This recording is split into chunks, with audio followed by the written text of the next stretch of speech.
Hi everyone, my name's Lori Dubin. I'm an associate family lawyer at Russell Alexander's office.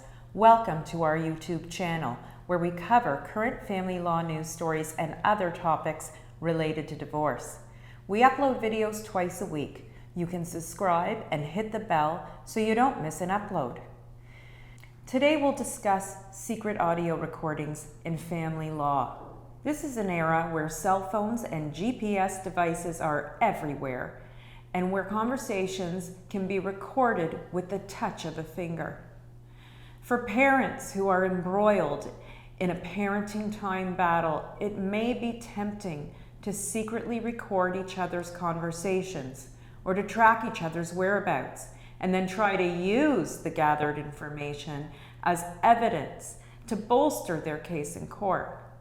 But in a recent decision that involved the separated parents of a 4-year-old girl, an Ontario judge set out a comprehensive summary of the law around surreptitious courtings.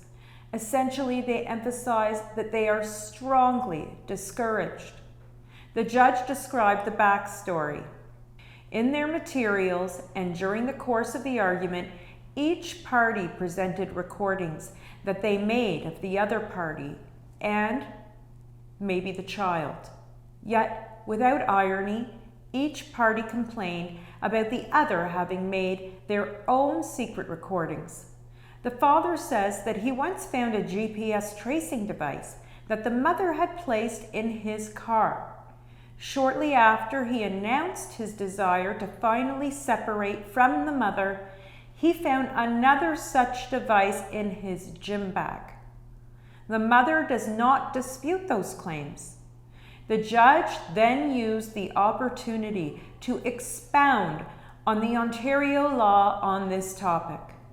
We live in a world of such technological advance that every utterance and gesture is increasingly open to digital capture, whether at a street corner or in a private conversation in one's home. Privacy experts and advocates are increasingly concerned about the deleterious effects of the unrestrained monitoring of our utterances and behavior. On the internet, it's said that anything captured can never be forgotten. Provincial and federal legislation has been passed to try to find a reasonable meeting point between the right to information and the rights of privacy, security, and free expression. It would be fair to say that the present legislative balance is continually subject to review. The judge added that under the evidentiary rules in family law, courts remain reluctant to allow recordings made by spouses of each other and their children. However, the rule is not absolute.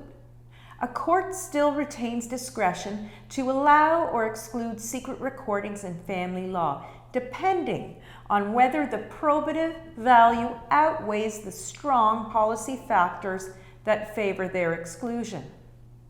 The court must recognize the general repugnance which the law holds towards these kinds of recordings, but must also consider what the recordings disclose, all while having regard to the child's best interests.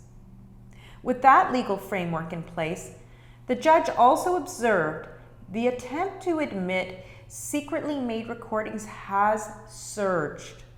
The court is regularly provided with secret recordings that one party's made of the other, which the recording party asked the judge to then consider in order to prove the instability or perfidy of the other. The recording is often an edited or selectively recorded version of a highly contentious argument between the parties. The judge concluded, courts must say hands or phones off. The recording feature on parents' smartphones when they're seeking to secretly record each other and their children. That's it for today's video. If you like this video, please give it a thumbs up so we know what kind of videos you want to see more of. Comment below what you think of secret audio recordings in family law. Please subscribe and hit the bell icon so you don't miss our upcoming videos. We upload about twice a week. Thank you for watching.